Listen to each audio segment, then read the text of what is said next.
ഇന്ന് ഹിസ്റ്ററിയുടെ പോർഷനാണ്. കഴിഞ്ഞ വട്ടം നമ്മൾ പറഞ്ഞു നിർത്തിയത് സൂററ്റ് പിളർപ്പാണ് 1907. ഇന്ന് 1909 മിൻറ്റോ മോർലി ഭരണപരിഷ്കാരം. അതായത് ഇതും ഹിസ്റ്ററി പഠിക്കുമ്പോഴത്തേക്കും ഇമ്പോർട്ടൻ്റ് ആയിട്ടുള്ളൊരു പോർഷനാണ് മിൻറ്റോ മോർലി ഭരണപരിഷ്കാരങ്ങളെ കുറിച്ച് പറയുക എന്നുള്ളത്. അതിനകത്ത് വ്യവസ്ഥകൾ വെച്ചിരിക്കുന്ന വ്യവസ്ഥകൾ പഠിക്കുക എന്നുള്ളത്. അപ്പം നമുക്ക് GK പഠിക്കുന്ന കൂട്ടത്തിൽ പഠിക്കാൻ വളരെ കുറച്ച് ക്വസ്റ്റ്യൻസ് മാത്രമേ ഉള്ളൂ ഈ ഒരു ഭാഗത്ത് നിന്ന്.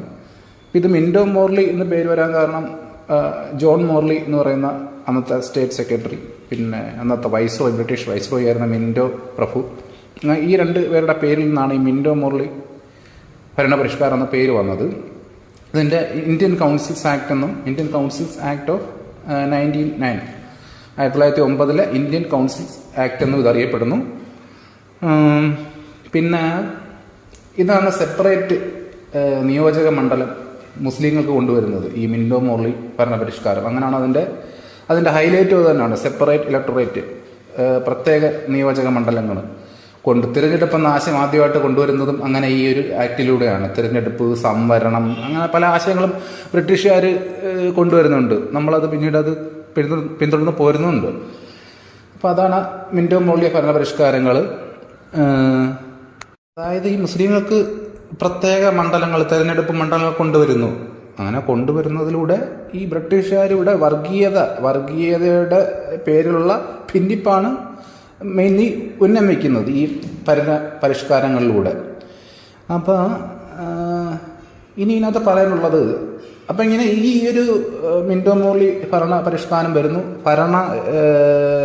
ഘടനയിൽ ഒരുപാട് മാറ്റങ്ങൾ വരുന്നു. ഇവരുടെ ഈ ബ്രിട്ടീഷുകാരുടെ തന്നെ ഇന്ത്യയിലൊരു ഭരണ സംവിധാനം ഉണ്ടല്ലോ. അപ്പോൾ അതിനകത്തൊക്കെ ഒരുപാട് മാറ്റം വരുന്നു. അതായത് വൈസ്രോയുടെ എക്സിക്യൂട്ടീവ് കൗൺസിലിലോട്ടൊക്കെ ഇന്ത്യക്കാരുടെ എണ്ണം കൂടുന്നു. കാരണം ഈ വൈസ്രോയുടെ എക്സിക്യൂട്ടീവ് കൗൺസിൽ എന്ന് പറയുന്നത് അവിടേക്ക് ഇന്ത്യക്കാർക്ക് പ്രവേശനമില്ല.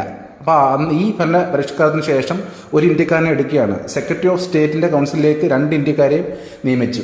ഈ ഒരു ഭരണ പരിഷ്കാരത്തിൻ്റെ ഭരണപരിഷ്കാരത്തിൻ്റെ ഒരു ആഫ്റ്റർ എഫക്റ്റ് എന്ന നിലയിൽ. അപ്പോൾ ആ എടുത്ത ഇന്ത്യക്കാരൻ്റെ വൈസ്രോയുടെ എക്സിക്യൂട്ടീവ് കൗൺസിലിലേക്ക് എടുത്ത ഒറ്റ ഇന്ത്യക്കാരൻ്റെ പേര് ഒന്ന് നോട്ട് ചെയ്ത് വെച്ചാൽ കൊള്ളാം. സത്യേന്ദ്ര പി സിൻഹ എന്നാണ്. സത്യേന്ദ്ര പി സിൻഹ. അപ്പോൾ ഇത്ര പറഞ്ഞപ്പോഴത്തേക്കും മിൻറ്റോ മോർലി ഭരണപരിഷ്കാരം തീർന്നു. ഇതിനകത്ത് ഓർത്തിരിക്കാൻ 1909 എന്ന വർഷവും ഇന്ത്യൻ കൗൺസിൽസ് ആക്ട് എന്നുള്ള പേരുണ്ട് എന്നുള്ള ഒരു കാര്യവും, മുസ്ലിങ്ങൾക്ക് പ്രത്യേകം നിയോജക മണ്ഡലങ്ങൾ കൊണ്ടുവന്നു എന്നുള്ള കാര്യവും, പിന്നെ ഈ സത്യേന്ദ്ര പി സിൻഹ എന്ന പേരും. ഓക്കെ, അടുത്തത് ഹോം റൂൾ മൂവ്മെൻ്റ് ആണ്. 1916 ഹോം റൂൾ പ്രസ്ഥാനം. ഇന്ത്യയിൽ ഹോം റൂൾ പ്രസ്ഥാനം 2 പേരുടെ കീഴിലാണ് ഉണ്ടായത്. ഒന്ന് ആനി ബസന്റിൻ്റെ കീഴിൽ തമിഴ്നാട്ടിലെ അടയാർ കേന്ദ്രമായിട്ട് പ്രവർത്തിച്ചു. ഒന്ന് ബാലഗംഗാധര തിലക്, അറിയാമല്ലോ, ഈ കോൺഗ്രസിലെ തീവ്ര വിഭാഗത്തിൻ്റെ നേതാവാണ്. അദ്ദേഹത്തിൻ്റെ കീഴിൽ മഹാരാഷ്ട്രയിലെ പൂനെ കേന്ദ്രമായിട്ടും പ്രവർത്തിച്ചു. അപ്പോൾ ഈ ഹോം റൂൾ എന്ന് വെച്ച് കഴിഞ്ഞാൽ അതിൻ്റെ അർത്ഥം സെൽഫ് റൂൾ അല്ലെങ്കിൽ സ്വരാജ് അല്ലെങ്കിൽ സ്വയംഭരണം എന്നൊക്കെയാണ് അർത്ഥം. ഈ ഹോം റൂൾ എന്ന വാക്ക് അയർലാൻഡിൽ നിന്ന് കടമെടുത്താണ് ഇന്ത്യക്കാർ. പിന്നെ ഇന്നത്തെ പറയാനുള്ളത്, ഈ ഹോം റൂൾ പ്രസ്ഥാനം വഴി ഈ ആനി ബസന്റിന്റെ നേതൃത്വത്തിലുള്ള അടയാർ കേന്ദ്രമാക്കി പ്രവർത്തിക്കുന്നതും പിന്നെ പൂനെ കേന്ദ്രമാക്കി പ്രവർത്തിക്കുന്നതുമായ ഹോം റൂൾ പ്രസ്ഥാനം ലക്ഷ്യമിട്ടത് സെൽഫ് ഗവൺമെൻറ് ഫോർ ഇന്ത്യ, നമുക്ക് നമ്മുടേതായ ഒരു ഗവൺമെൻറ്, പിന്നെ അതിൻ്റെ നാഷണൽ എഡ്യൂക്കേഷൻ, ദേശീയമായ വിദ്യാഭ്യാസം, പൊളിറ്റിക്കൽ സോഷ്യൽ റിഫോംസ്, ഇതൊക്കെയായിരുന്നു ഇതിൻ്റെ ലക്ഷ്യം. ഏതൊരു സ്ഥാപനവും ഏതൊരു പ്രസ്ഥാനവും വരുമ്പോൾ അതിൻ്റെ ലക്ഷ്യവും കാര്യങ്ങളൊക്കെ ഒബ്ജക്റ്റീവ്സ് എന്ന് പറയും, കാണുമല്ലോ. അപ്പം അങ്ങനെ ഈ ഹോം റൂൾ പ്രസ്ഥാനത്തിൻ്റെ ഒബ്ജക്റ്റീവ്സ് ആയിരുന്നു ഇത്. നമുക്ക് സെൽഫ് ഗവൺമെൻറ്, നമുക്ക് നമ്മുടേതായ ഒരു ഗവൺമെൻറ്, പിന്നെ national education, political social reforms. Okay, ഈ 1916 ഹോം റൂൾ പ്രസ്ഥാനം വരുമ്പോഴത്തേക്കും ആ സമയത്ത് കോൺഗ്രസ് പറയുന്നത് ഈ മിതവാദികൾ ഉൾപ്പെട്ട കോൺഗ്രസിൻ്റെ നേതൃത്വത്തിലുള്ള വളരെ നിർജ്ജീവമായിട്ടുള്ള ഒരു പ്രതിഷേധ പരിപാടികളൊക്കെയാണ് അന്ന് നടന്നു പോകുന്നത്. ആ ഒരു നിർജ്ജീവമായിട്ട് നമ്മുടെ ബ്രിട്ടീഷുകാർക്കെതിരായുള്ള ഈ പ്രതിഷേധങ്ങൾ നടന്നു പോകുന്ന സമയത്താണ് ഈ ഹോം റൂൾ ലീഗ്സ് വരുന്നത്, ഹോം റൂൾ പ്രസ്ഥാനം വരുന്നത് ഇന്ത്യയിൽ 1916. അപ്പോൾ ഇതിൻ്റെ ഇമ്പോർട്ടൻസ് കൂട്ടി. പിന്നെ ഇന്നത്തെ പറയാനുള്ളത് ആനി ബസന്റിൻ്റെ കാര്യമാണ്. ആനി ബസന്റ് നമ്മൾ പറഞ്ഞു. ബാലഗംഗാധര തിലകൻ നമുക്കറിയാം, മറ്റേ കോൺഗ്രസ്സിലെ തീവ്രവാദി സെക്ഷൻ്റെ നേതാവാണ്. ആനി ബസന്റ് എന്ന് പറയുന്നത് ഒരു അയർലൻഡിൽ നിന്ന് വരുന്ന ഒരു വിദേശിയാണ്. ആക്ച്വലി അത് അയർലൻഡുകാരിയാണ് ആനി ബസന്റ് എന്ന് പറയുന്നത്. ഇവരെന്ന് പറയുന്നത് ഇതിൻ്റെ ഒരു സപ്പോർഷനാണ്. അത് ഇതിൻ്റെ കൂടെ ഒന്ന് പറഞ്ഞു പോവുകയാണ്, ജസ്റ്റ് അറിഞ്ഞിരിക്കാമല്ലോ, വെറുതെ ഒരു ഫ്രഷ് പേരല്ലേ, അതൊന്ന് വിശദീകരിക്കാൻ വെച്ച് പറയുകയാണ്. അപ്പോൾ ആനി ബസന്റ് എന്ന് പറയുന്ന അയർലൻഡുകാരിയാണ്. അവർ ഇവിടെ ഇന്ത്യയിൽ വരുന്നത് തിയോസഫിക്കൽ സൊസൈറ്റി, നമ്മൾ ഹിസ്റ്ററി പഠിക്കുമ്പോൾ എവിടെയോ കുഞ്ഞു ക്ലാസ് കേട്ട് കാണും. തിയോസഫിക്കൽ സൊസൈറ്റിയുടെ ഒരു വോളണ്ടിയറായിട്ടാണ് അവർ ഈ ആനി ബസന്റ് ഇന്ത്യയിലേക്ക് വരുന്നത്. അത് 1893 അവർ വരുന്നത്. തിയോസഫിക്കൽ സൊസൈറ്റി എന്ന് പറയുന്നത് ഈ ദൈവശാസ്ത്രത്തെക്കുറിച്ചുള്ള പഠനം ചെയ്യുന്ന സൊസൈറ്റിയാണ്. അതായത് പല ഒരു രാജ്യത്ത് നിലനിൽക്കുന്ന വിശ്വാസങ്ങൾ, മതങ്ങൾ, ജാതികൾ, അങ്ങനെ പ്രത്യേകിച്ച് ഈ ദൈവങ്ങളെക്കുറിച്ചുള്ള ഏതൊക്കെ ദൈവങ്ങൾ, അതിനെക്കുറിച്ച് ജനങ്ങൾക്കിടയിൽ നിലനിൽക്കുന്ന വിശ്വാസങ്ങൾ, ഇതിനെക്കുറിച്ചുള്ള അതുമായിട്ട് ബന്ധപ്പെട്ട ഗ്രന്ഥങ്ങൾ, ഇതൊക്കെ റിസർച്ച് ചെയ്യുന്നൊരു സംഘടനയാണ് തിയോസഫിക്കൽ സൊസൈറ്റി. അങ്ങനെ തിയോസഫിക്കൽ സൊസൈറ്റിയുടെ ഒരു വോളണ്ടിയറായിട്ടാണ്, അല്ലെങ്കിൽ ഒരു പ്രവർത്തകയായിട്ടാണ് ആനി ബസന്റ് 1893 ഇന്ത്യയിൽ വരുന്നത്. അവർ പിന്നീട് ഇന്ത്യക്കാരെ കുറിച്ച് പഠിക്കുകയും ഇവിടെ നിലനിൽക്കുന്ന ആചാരങ്ങളെക്കുറിച്ച് പഠിക്കുകയും മെയിൻലി ഇന്ത്യക്കാരോട് അവരുടെ ഇഷ്ടം കൂടുകയാണ്. നമ്മുടെ ജനങ്ങളുടെ സ്വഭാവത്തോട് വെച്ച് അവരെ പുലർത്തിക്ക് കൊണ്ടുപോകുന്ന ആചാരങ്ങളോട് ഒക്കെ അവർ ആകൃഷ്ടമാവുകയാണ്. അങ്ങനെ ഇവർ നമുക്ക് വേണ്ടി പ്രവർത്തിക്കാൻ സന്നദ്ധമാവുകയാണ്. കാരണം ഇവിടുത്തെ അടിമത്തം അവർക്ക് ഇഷ്ടപ്പെടുന്നില്ല. ബ്രിട്ടീഷുകാർ ഇവിടെ നമ്മളെ അടിച്ചമർത്തി വെക്കുന്ന കാര്യവും ഇവിടുത്തെ കോളനി വ്യവസ്ഥ ഒന്നും ഇവർക്ക് ഇഷ്ടപ്പെടുന്നില്ല. ഇന്ത്യക്കാർ അത്രയ്ക്ക് ഇവർ ഇഷ്ടപ്പെടുന്നത് കൊണ്ട് ഇന്ത്യക്കാർക്ക് വേണ്ടി ഇവർ പിന്നീട് ഇറങ്ങിത്തിരിക്കുകയാണ് ചെയ്യുന്നത്. അപ്പം അതാണ് ആനി ബസന്റ് എന്ന് പറയുന്നത്. ആ ഒരു പേരിൻ്റെ കീഴിൽ നമുക്ക് ജസ്റ്റ് ഒന്ന് റെഫർ ചെയ്യാനുള്ളത്. ഇപ്പോൾ ഹോം റൂൾ പ്രസ്ഥാനം എന്ന് പറയുമ്പോഴത്തേക്കും ആദ്യത്തെ ഹോം റൂൾ പ്രസ്ഥാനം വരുന്നത് മറ്റേ ബാലഗംഗാധര തിലകൻ്റെ കീഴിൽ, രണ്ടാമത്തത് ഹോം റൂൾ പ്രസ്ഥാനം വരുന്നത് ആനി ബസന്റിന്റെ കീഴിൽ. അങ്ങനെ ഇത് മുന്നോട്ട് പോകുന്നു. 1917 ആകുമ്പോഴത്തേക്കും ആനി ബസന്റ് അറസ്റ്റ് ചെയ്യുന്നു ബ്രിട്ടീഷുകാർ. പിന്നീട് അവരെ അറസ്റ്റ് ചെയ്യുമ്പം ബ്രിട്ടീഷുകാർ വിചാരിക്കുന്നത് ഇതെല്ലാ രീതിയും ഒതുങ്ങുമെന്നാണ്. പക്ഷേ അപ്പോഴാണ് ആനി ബസന്റിന്റെ ഇവിടുത്തെ അവരുടെ സപ്പോർട്ട് ബ്രിട്ടീഷുകാർക്ക് മനസ്സിലാവുന്നത്. കാരണം ഈ ഒരു പ്രസ്ഥാനത്തിന് നേതൃത്വം ഏറ്റെടുത്തുകൊണ്ട് പല പ്രമുഖരും ഒന്ന് എത്തുവാണ് പല മേഖലയിൽ നിന്നും. അപ്പം ഇത് മനസ്സിലാക്കി ആനി ബസന്റിന്റെ ആ സപ്പോർട്ട് പിടികിട്ടി ബ്രിട്ടീഷുകാർ വരെ പിന്നെ റിലീസ് ചെയ്യുകയാണ്. പിന്നീട് ലേറ്റ്ലി ഈ ഹോം റൂൾ പ്രസ്ഥാനം പതുക്കെ ക്ഷയിക്കുകയും പിന്നെ 1920 കോൺഗ്രസ് ലയിക്കുകയാണ് ചെയ്യുന്നത്. അപ്പോൾ ഇത്രയാണ് ഹോം റൂൾ പ്രസ്ഥാനത്തിനകത്ത് പറയാനുള്ളത്. അപ്പോൾ ഇതിനകത്ത് ഹോം റൂൾ എന്ന വാക്കിനർത്ഥം സ്വയംഭരണം. ഹോം റൂൾ പ്രസ്ഥാനത്തിൻ്റെ സ്ഥാപക നേതാക്കൾ ആനി ബസന്റ്, ബാലഗംഗാധര തിലകൻ. പിന്നെ ആനി ബസന്റ് ഹോം റൂൾ പ്രസ്ഥാനം ആരംഭിച്ച സ്ഥലം ഏത്? മദ്രാസിനടുത്തുള്ള അടയാർ. പിന്നെ സ്വാതന്ത്ര്യം എൻ്റെ ജന്മവാസമാണ്, ഞാനത് നേടുക തന്നെ ചെയ്യും. ഇത് ഹോം റൂൾ പ്രസ്ഥാനവുമായി ബന്ധപ്പെട്ട് ഈ മുദ്രാവാക്യം മുഴക്കിയതാര്? നമ്മൾ നേരത്തെ പറഞ്ഞായിരുന്നു ഈ ഡയലോഗ്. അത് ബാലഗംഗാധര തിലകാണ്. ബാലഗംഗാധര തിലകാണ് ഈ സ്വാതന്ത്ര്യം എൻ്റെ ജന്മവാസമാണ്, ഞാനത് നേടുക തന്നെ ചെയ്യും. ഇത് ഹോം റൂൾ പ്രസ്ഥാനവുമായി ബന്ധപ്പെട്ട് മുഴക്കിയ മുദ്രാവാക്യമാണ്. ബ്രിട്ടീഷ് ഗവൺമെൻറ് ആനി ബസന്റിനെ തടവിലാക്കിയ വർഷം 1917. അപ്പം അത്രയേ ഉള്ളൂ ഹോം റൂൾ പ്രസ്ഥാനം. ഇനി കുറച്ച് ഇൻട്രസ്റ്റിംഗ് ആയിട്ടുള്ള പോർഷനിലോട്ടാണ് പോകുന്നത്. അതായത് ഗാന്ധിജിയുടെ അറൈവലാണ്. അതായത് 1915 ഗാന്ധിജി ഇന്ത്യയിലേക്ക് വരുന്നത്. 1893 മുതൽ 1915 വരെ സൗത്ത് ആഫ്രിക്കയിലായിരുന്നു ഗാന്ധിജി. നമ്മൾ കേട്ടിട്ടുണ്ട്. അങ്ങനെ 1915 ഗാന്ധിജി ഇന്ത്യയിലേക്ക് വരുന്നത്. അദ്ദേഹത്തിൻ്റെ രാഷ്ട്രീയ ഗുരുവായ ഗോപാലകൃഷ്ണ ഗോഖലെയുടെ ക്ഷണപ്രകാരം ഗാന്ധിജി ഇന്ത്യയിലേക്ക് വരുന്നു. ഈ സത്യാഗ്രഹ സമരമുറ ഒക്കെ ഈ സൗത്ത് ആഫ്രിക്കയിൽ ഇന്ത്യൻ വംശജർക്ക് വേണ്ടി ചെയ്തിട്ടുള്ള ആളാണ് ഈ ഗാന്ധിജി. അങ്ങനെ ഗാന്ധിജി ഇന്ത്യയിലേക്ക് വരുന്നു. അങ്ങനെ 1915 മുതൽ 1919 വരെയുള്ള കാലഘട്ടത്തിനിടയിൽ അദ്ദേഹം പല സത്യാഗ്രഹങ്ങളും സമരങ്ങളും ഇവിടെ നടത്തുന്നു. അതിൽ 4 ഉണ്ട്. ചമ്പാരൻ സത്യാഗ്രഹം കേട്ടിട്ടുണ്ടെന്ന് വിശ്വസിക്കുന്നു, അഹമ്മദാബാദ് മിൽ സമരം, പിന്നെ ഖേദ സത്യാഗ്രഹം, റൗലറ്റ് സത്യാഗ്രഹം. അങ്ങനെ 4 നമ്മൾ പഠിക്കണം. അതാണ് ഇനി പറയാൻ പോകുന്നത്. ആദ്യമായിട്ട് ചമ്പാരൻ സത്യാഗ്രഹം. ചമ്പാരൻ എന്ന് പറയുമ്പോഴത്തേക്കും ബീഹാറിലൊരു ജില്ലയാണ്. അപ്പം അവിടുത്തെ കർഷകരോട് ഈ ഭക്ഷ്യവിളകൾക്ക് പകരം ഇൻഡിഗോ കൃഷി ചെയ്യാനായിട്ട്, അതായത് നീലം കൃഷി ചെയ്യാനായിട്ട് ബ്രിട്ടീഷുകാർ നിർബന്ധിക്കുകയാണ്. അപ്പം നീലം എന്ന് പറയുന്നത് ഈ ചായ ഉണ്ടാക്കാൻ ഉപയോഗിക്കുന്ന ഒരു വസ്തുവാണ്. അപ്പോൾ അതിൻ്റെ കൾട്ടിവേഷൻ ഇപ്പോൾ അവർ മൊത്തം ഭൂമിയുടെ 23% ഇൻഡിഗോ കൾട്ടിവേറ്റ് ചെയ്യണം എന്ന് ബ്രിട്ടീഷുകാർ പറയുകയാണ്. ഭക്ഷ്യവിളകൾക്ക് ക്ഷാമം അനുഭവിക്കുന്ന സമയത്താണ് അവർ ഈ ഇൻഡിഗോ കൾട്ടിവേഷന് ഊന്നൽ കൊടുക്കുന്നത്. അവിടെ ക്ഷാമത്തിന് കാരണമായി. അങ്ങനെ ഈ മാത്രമല്ല, ഈ കർഷകരിൽ നിന്ന് അമിതമായിട്ടുള്ള നികുതിയും അവർ ഈടാക്കുവാണ്.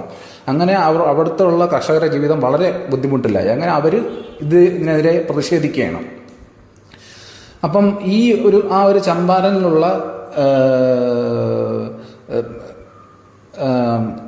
കർഷകർക്ക് വേണ്ടിയിട്ട് അവിടുത്തെ പ്രാദേശിക നേതാവായ രാജ്കുമാർ ശുക്ല ഗാന്ധിജിയെ വന്ന് കാണുകയാണ്. അങ്ങനെ ഗാന്ധിജി കുറച്ച് ഒരു സംഘമായിട്ട്, അതായത് ബ്രജീശ്വർ പ്രസാദ്, രാജേന്ദ്ര പ്രസാദ്, അനുഗ്രഹ നാരായണൻ സിൻഹ, പിന്നെ ആചാര്യ കൃപലാനി, ഇങ്ങനെ കുറച്ച് പേരടങ്ങുന്ന സംഘമായിട്ട് 1917 ഏപ്രിൽ 10 ചമ്പാരനിലെത്തുവാണ്.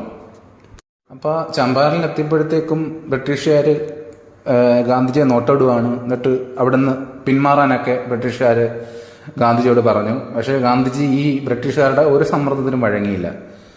മാത്രവുമല്ല, ഗാന്ധിജി പിന്നെ അറസ്റ്റ് ചെയ്യും എന്നുള്ളൊരു നിലപാടിലേക്ക് ബ്രിട്ടീഷുകാർ വന്നപ്പോൾ ഒരുപാട് ആൾക്കാർ ഗാന്ധിജിക്ക് സപ്പോർട്ടായിട്ട് ആ ഭാഗത്തേക്ക് ഒഴുകി. അങ്ങനെ ഇത് കണ്ടിട്ട് ബ്രിട്ടീഷ് ഗവൺമെൻറ് അങ്ങ് പിൻവാങ്ങുകയാണ് ചെയ്യുന്നത്. അവർ വഴങ്ങിക്കൊടുക്കുകയാണ് ചെയ്യുന്നത്. പിന്നീട് ഈ കൾട്ടിവേഷൻ്റെ കേസിൽ, അതായത് ഭൂമിയിൽ ഭക്ഷ്യവിളകളും അവർക്ക് വേണ്ട കൾട്ടിവേറ്റ് ചെയ്യുന്ന കാര്യങ്ങളിൽ കൂടുതൽ തങ്ങൾക്ക് ഗുണം ചെയ്യുന്ന രീതിയിൽ തീരുമാനങ്ങൾ എടുക്കാനുള്ള ഒരു അവകാശം കൃഷിക്കാർക്ക് നൽകുവാണ് ഈ സത്യാഗ്രഹത്തിന് ഫലമായിട്ട്. അങ്ങനെ അതാണ് ചമ്പാരൻ സത്യാഗ്രഹം 1917. ഇതിൻ്റെ ഇമ്പോർട്ടൻ്റ് എന്ന് പറയുന്നത് ആ വർഷം ഓർത്തിരിക്കുക എന്നുള്ളതാണ്. 1917 ഗാന്ധിജിയുടെ ഇന്ത്യയിലെ ആദ്യത്തെ സത്യാഗ്രഹം ചമ്പാരൻ സത്യാഗ്രഹം. ചമ്പാരൻ എവിടെയാണ് സ്ഥിതി ചെയ്യുന്നത്? ബീഹാർ. നീലം തോട്ടങ്ങളിൽ ജോലി ചെയ്തിരുന്ന കർഷകരെ പാശ്ചാത്യന്മാർ ചൂഷണം ചെയ്തതിനെതിരെ നടന്ന പ്രക്ഷോഭം ചമ്പാരൻ സത്യാഗ്രഹം. ഗാന്ധിജി ഇന്ത്യൻ രാഷ്ട്രീയത്തിൽ സജീവമാകാൻ കാരണമായ സത്യാഗ്രഹം ചമ്പാരൻ സത്യാഗ്രഹം. ചമ്പാരൻ സത്യാഗ്രഹത്തിലെ പ്രാദേശിക നേതാവ് രാജ്കുമാർ ശുക്ല. അപ്പോൾ ഇത്രയും ക്വസ്റ്റ്യനാണുള്ളത്. ഓക്കെ, അടുത്തത് അഹമ്മദാബാദ് മിൽ സ്ട്രൈക്കാണ്. അതായത് അഹമ്മദാബാദ് മിൽ സമരം. ഇതെന്ന് പറയുന്നത് അഹമ്മദാബാദ് ഗുജറാത്തിലെ അഹമ്മദാബാദ്. അപ്പോൾ 1917 കാലഘട്ടത്തിൽ പടിഞ്ഞാറൻ ഇന്ത്യയിൽ പ്ലേഗ് പടർന്നു പിടിക്കുകയാണ്. അങ്ങനെ പ്ലേഗ് പടർന്നു പിടിച്ചിട്ട് ആൾക്കാർ അവിടെ നിന്ന് പലായനം തുടങ്ങി. പടിഞ്ഞാറൻ ഭാഗത്ത് നിന്ന്. പടിഞ്ഞാറൻ ഭാഗം എന്ന് പറഞ്ഞാൽ അറിയാമല്ലോ, ഗുജറാത്തൊക്കെ ഇന്ത്യയുടെ പടിഞ്ഞാറൻ ഭാഗമാണ്. അപ്പോൾ അവിടുന്ന് ഇങ്ങനെ പലായനം തുടങ്ങിയപ്പോഴത്തേക്കും അവിടെയുള്ള ഈ തുണിക്കച്ചവടം, അതായത് ഈ മില്ലുകൾ നടത്തിയിരിക്കുന്ന ഓണർമാരെ പേടിച്ച് അവരുടെ മില്ലിലെ ജോലിക്കാരിലപ്പം പലായനം ചെയ്ത് പോയാൽ കഴിഞ്ഞാൽ അവരെ കച്ചവടം വെള്ളത്തിലാവും. അപ്പോൾ അവർ ആ സമയത്ത് 80% കൂലി വർധനവ് പ്രഖ്യാപിച്ചു. അങ്ങനെ തൊഴിലാളികളെ പിടിച്ചു നിർത്തി അവിടെ. പക്ഷേ ഈ ഒരു വർധനവ് 1918 പ്ലേഗിൻ്റെ ദുരിതങ്ങൾ തീർന്നപ്പോൾ അവരങ്ങ് പിൻവലിച്ച്. ഇത് ഈ കർഷകരുടെ ഇടയിൽ, അല്ലെങ്കിൽ ആ കർഷകരല്ല, ആ തുണിമില്ലി വർക്ക് ചെയ്യുന്ന തൊഴിലാളികളുടെ ഇടയിൽ അസംതൃപ്തി ഉണ്ടാക്കി. അപ്പോൾ അവർ 50% കൂലി വർധനവ് തരണമെന്ന് പറഞ്ഞു. കാരണം അന്ന് 1-ാം ലോക മഹായുദ്ധമൊക്കെ നടക്കുന്ന സമയമാണ്, ക്ഷാമമുണ്ട്. പക്ഷേ ഉടമകൾ 20% തരാമെന്ന് സമ്മതിച്ചു. 20% തരാം, മറ്റേ 50% തരാൻ പറ്റത്തില്ല. അങ്ങനെ ഈ ഒരു തർക്കമാവുകയാണ് അവിടുത്തെ തൊഴിലാളികളും പിന്നെ മില്ല് ഉടമകളുമായിട്ട്. ഈ ഒരു തർക്കത്തിൽ ഗാന്ധിജി ഇടപെടുകയാണ്. ഗാന്ധിജി ഇടപെട്ട് കാര്യങ്ങളൊക്കെ പഠിച്ച് 35% കൂലി വർധനവിന് ഇദ്ദേഹം ആഹ്വാനം ചെയ്യുകയാണ്. അതായത് അവിടുത്തെ തൊഴിലാളികളോട് പറയുകയാണ്, നിങ്ങൾ 35% കൂടുതൽ ചോദിക്കൂ ഉടമകളോട്. എന്നിട്ട് അദ്ദേഹം പറഞ്ഞു, ഈ ഒരു സമരം അക്രമരഹിതമായിരിക്കണം, നോൺ വയലൻസ് ആയിരിക്കണം. ഈ 2 ആഹ്വാനങ്ങളാണ് ഗാന്ധിജി അവിടുത്തെ തൊഴിലാളികളോട് നൽകിയത്. അങ്ങനെ സമരം ശക്തമായിട്ട് നടക്കാൻ വേണ്ടിയിട്ട് ഗാന്ധിജി മരണം വരെ നിരാഹാര സമരം ആരംഭിക്കുകയാണ്. അങ്ങനെ ഗാന്ധി നടത്തിയ ആദ്യത്തെ നിരാഹാര സമരം ഏതാണെന്ന് ചോദിച്ചു കഴിഞ്ഞാൽ അഹമ്മദാബാദ് മിൽ സമരം എന്നാണ് ഉത്തരം. അങ്ങനെ നിരാഹാര സമരം തുടങ്ങി 4ാമത്തെ ദിവസം ഈ മില്ലുടമകൾ വഴങ്ങി കൊടുക്കുകയാണ് ചെയ്യുന്നത് ഈ ഒരു വേതന വർധനവിന്. അപ്പോൾ ഇതാണ് അഹമ്മദാബാദ് മിൽ സമരം എന്ന പേരിൽ അറിയപ്പെടുന്നത്. ഇന്ത്യയിലെ ഗാന്ധിജിയുടെ ആദ്യത്തെ സത്യാഗ്രഹം ചമ്പാരൻ സത്യാഗ്രഹം. ഇന്ത്യയിലെ ഗാന്ധിജിയുടെ ആദ്യത്തെ നിരാഹാര സത്യാഗ്രഹം അഹമ്മദാബാദ് മിൽ സമരം. അത് ഖേദ സത്യാഗ്രഹമാണ്. ഖേദ സത്യാഗ്രഹം എന്ന് പറയുന്നത് ഗുജറാത്തിലെ ഖേദ ജില്ലയിൽ കർഷകർ നടത്തിയ പ്രക്ഷോഭമാണ്. ഗുജറാത്തിൽ അവിടെ വരൾച്ച ഉണ്ടാകുകയാണ്. ഈ ഒരു സമയത്ത് വരൾച്ചയും വെള്ളനാശമൊക്കെ ഉണ്ടായിട്ട് അവിടുത്തെ കർഷകർക്ക് നികുതി അടയ്ക്കാൻ, ബ്രിട്ടീഷുകാരിലോട്ട് അടയ്ക്കേണ്ട നികുതി അടയ്ക്കാൻ പറ്റാതെ വരികയാണ്. അങ്ങനെ നികുതിയിൽ ഇളവ് നൽകണമെന്ന് ആവശ്യപ്പെട്ട് അവർ ഒരു നിവേദനം ബ്രിട്ടീഷ് ഗവൺമെൻറ്റിനോട് സമർപ്പിക്കുകയാണ്. അവരത് നിരസിക്കുകയും ചെയ്യുന്നു. ഈ സമയത്ത് കർഷകർ പ്രതിഷേധിക്കുകയാണ് അതിനെതിരെ. കാരണം അവർക്ക് പറ്റുന്നില്ല നികുതി അടയ്ക്കാൻ, അവർക്കൊരു ബർഡനാണ് നികുതി എന്ന് പറയുന്നത്. അങ്ങനെ ഈ ഒരു പ്രശ്നം അവിടെ ഉണ്ടാവുകയും ഗാന്ധിജി അതിൽ ഇടപെടാൻ നിർബന്ധിതനാവുകയും ചെയ്യുകയാണ്. ഖേദയിലെ കർഷകർ ഗാന്ധിജി ഒന്ന് കാണുകയും ഗാന്ധിജി സർദാർ വല്ലഭായ് പട്ടേലിൻ്റെ നേതൃത്വത്തിൽ ഒരു സംഘത്തെ അയച്ച് അവിടുത്തെ അവസ്ഥകൾ മനസ്സിലാക്കുകയും ചെയ്യുന്നത്. അങ്ങനെ ഒരു സംഘം അവിടെ നടത്തിയ പഠനങ്ങളിൽ നിന്നും ഇത് അവരുടെ കർഷകരുടെ ആവശ്യം ന്യായമാണെന്ന് മനസ്സിലാക്കുവാണ്. അങ്ങനെ ഒരു നികുതി അടയ്ക്കണ്ട, അതായത് എന്തെങ്കിലും തീരുമാനം അനുകൂലമായിട്ട് ബ്രിട്ടീഷുകാരുടെ മുമ്പിൽ നിന്ന് വരുന്നതുവരെ ഒരു നികുതി അടയ്ക്കണ്ട എന്ന തീരുമാനം എടുക്കുകയാണ്. കർഷകർക്ക് അങ്ങനെ ആഹ്വാനം കൊടുക്കുകയാണ് ഗാന്ധിജിയുടെ നേതൃത്വത്തിൽ. അങ്ങനെ ഒരു നടപടി ഇന്ത്യക്കാരുടെ ഭാഗത്ത് നിന്ന് അല്ലെങ്കിൽ അവിടുത്തെ ഖേദയിലെ കർഷകരുടെ ഭാഗത്ത് നിന്ന് ഉണ്ടാകുമ്പോഴത്തേക്കും ബ്രിട്ടീഷുകാരുടെ ഭാഗത്തു നിന്ന് ശക്തമായ നടപടി ഉണ്ടാകുന്നു. അവർ ഈ നികുതി അടയ്ക്കാത്തവരുടെ ഭൂമിയും കന്നുകളിലൊക്കെ പിടിച്ചെടുക്കുവാണ്. അപ്പം ഗാന്ധിജി ഈ സമയത്ത് അവരോട് പറഞ്ഞു, അവർ പിടിച്ചെടുക്കാൻ വരുന്നവരെ ഒന്നും ചെയ്യരുത്, അക്രമരഹിതമായിരിക്കണം, എന്നിട്ട് നികുതി അടയ്ക്കുന്നില്ല എന്നൊരു ഒരൊറ്റ കാര്യത്തിൽ തന്നെ നിലയുറച്ച് നിൽക്കുക എന്ന് ഗാന്ധിജി ആൾക്കാരോട് ആഹ്വാനം ചെയ്തു ആ സമയത്ത്. അങ്ങനെ ഒരു ശക്തമായ ഒരു സമര പരിപാടി ഖേദയിൽ അരങ്ങേറുവാണ്. അക്രമരഹിതമായ എന്നാൽ എഫക്റ്റീവായ ഒരു സത്യാഗ്രഹ പരിപാടി. അങ്ങനെ അവസാനം അധികാരികൾ വഴങ്ങുവാണ്. അവർ കർഷകരുടെ നികുതി ഇളവ് ചെയ്യാൻ നിർബന്ധിതരാകുവാണ്. അങ്ങനെ ഖേദ സത്യാഗ്രഹം വിജയിക്കുകയാണ് ചെയ്യുന്നത്. ഇപ്പം ഇന്നത്തേക്ക് ഇത്രയേ ഉള്ളൂ. ഇനി റൗലറ്റ് ആക്ട് ഉണ്ട്. റൗലറ്റ് ആക്ട്, പിന്നെ കുറച്ച് ജാലിയൻവാലാബാഗ് കൂട്ടക്കൊല, ഇനി കുറച്ച് പ്രശ്നമുണ്ട്. എനിക്ക് തോന്നുന്നു ഒരു 1-2 ക്ലാസ്സിനുള്ളിൽ തീരുമെന്നാണ് തോന്നുന്നത് ഈ ഇന്ത്യൻ ഫ്രീഡം സ്ട്രഗിൾ എന്ന